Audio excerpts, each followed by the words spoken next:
It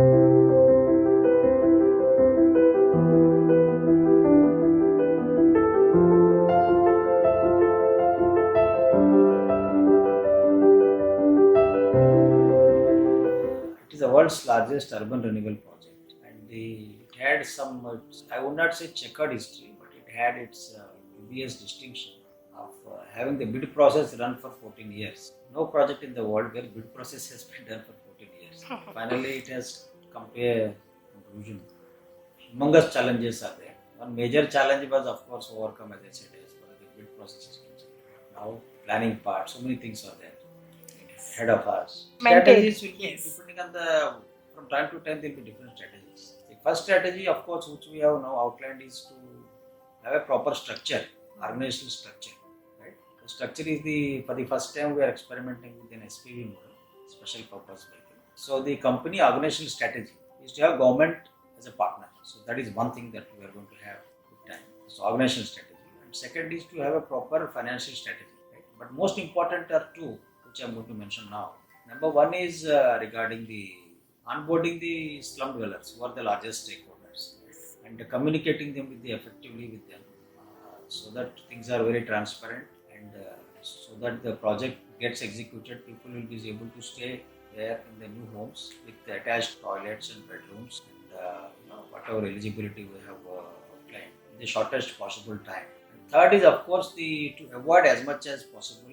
Third strategy will be to avoid as much as possible the transit accommodation. Generally in slums there is a transit accommodation where we give temporary house first, then permanent house. That will cause a lot of disturbance. We would like to avoid that. That is one. And finally, the rehabilitation strategy, resettlement strategy. So that will be the core of the entire project. If I may say.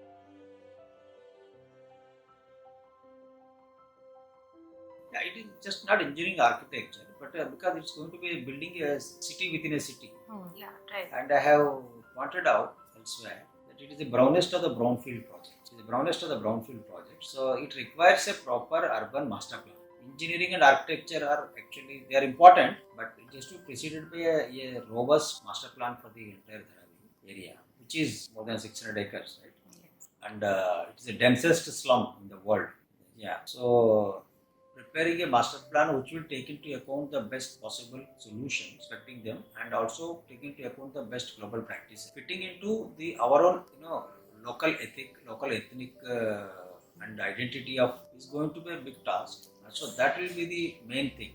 So engineering and architecture will follow suit. Right? Yeah. And while doing so, we also have to keep into account the occupational profile of Dharavi. In addition to the fact that we have to accommodate almost all the people in Dharavi, especially all the eligible ones, there and there. So that strategy will be a part of our exercise, which I said is going to be the master plan.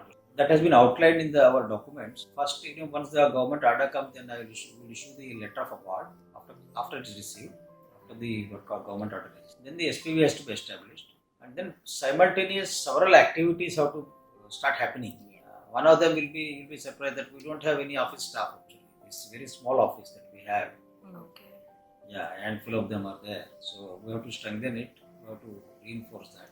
And in fact, it's a matter of pride that we could do such a big, huge process without much staff actually. The bid process. Yeah, the timeline is very important. We have set out the timeline as from the commencement certificate once it's given, within 7 years, the rehabilitation part has to be completed. The entire project has to be completed within about 10 to 15 years thereafter. But most important, the core is the rehabilitation of the slum dwellers, which has to be done in 7 years.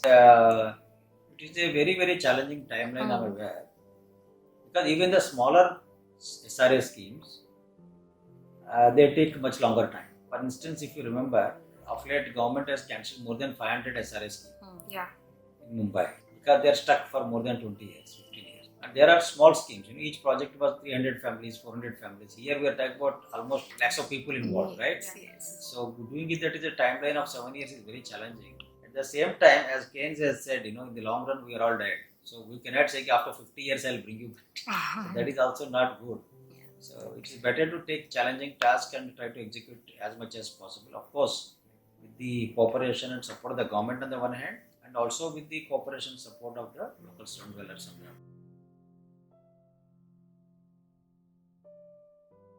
You say it is like this. It's not temporary. We are going to give them permanent, but for that we required some land. So that land was obtained finally in the form of obtained, meaning there is a definite agreement is signed from the railway ministry, the railway land, for which we had paid about 800 crores already.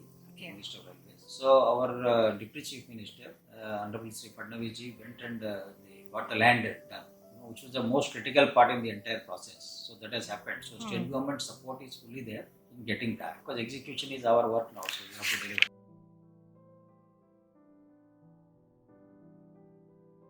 Because it is not simply the construction of tenements or buildings. As I said, it's a city within a city. So this rehabilitation has three components. One is construction of buildings, which you had mentioned. But there are two more components which are very important. One is the physical infrastructure. It requires sewerage, water supply, storm water, street lighting, roads. All these things have to be done. That's the second component. The third component is, which is very, very important, which you had now alluded to, is the social infrastructure in terms of community buildings, hospitals, right? Schools, colleges, all these things have to come up there. So all these three things will be done simultaneously. Just doing the building is not, it is an SRA, of course, if it is a smaller project of 400-500 families. But this township or city of this scale, it is bigger than many municipal corporations in India. In terms of population, in terms of complexity, of course, most complex. So that will also be a part of the whole exercise. And all these things will be informing the master plan that we are going to prepare.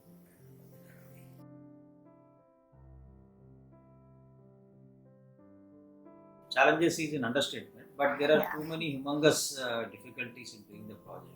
That's why the project itself is highly complex, as I said just now some time back, it's the brownest of the brownfield project. So challenges are as following, if I may say so. One is the density. The density of Dharavi is more than 2.5 lakhs to 3 lakhs per square kilometer. Mumbai's density is 25,000, and density of India is about 5 to 600, I think, right? So we are lakhs of people in 1 square kilometer, right? That is one challenge. Second, of course, to accommodate all of them, there is another issue in terms of the civil aviation height restriction. We cannot go beyond a point the buildings. So the FSA consumption also becomes difficult, and accommodating everybody becomes very difficult, right? Third is, in Mumbai we have issue of shortage of space. Two types of space compete with each other in Mumbai. One is do you know which one of two? One is living space, and second is open space. Okay. So that is the open spaces, we keep reading about it. But living space itself is also very low, very small in Mumbai. Right. So accommodating both, it becomes a very complex task, which we'll try to optimize. So ultimately we are trying to optimize all the things, as much as possible. Ultimately this project, I will not call it a project even. It will be a beautiful solution that we have to come out with, which we will hopefully very soon. Whereby the largest urban renewal project hopefully will take off as soon as possible in the next couple of months. For this time, I can say that this project has actually gone through, as I said, dubious history.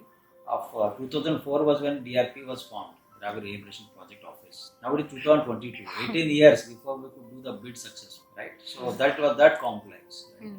So even the Vanvas of Ram was not so much. So that has now, hopefully, there is light at the end of the tunnel. So I request the cooperation of all the stakeholders within Dharavi, the residents of Dharavi, in executing this project successfully for them. Secondly, let me assure through you, all of them, that we will do our best to ensure that everybody gets their due in the shortest possible time.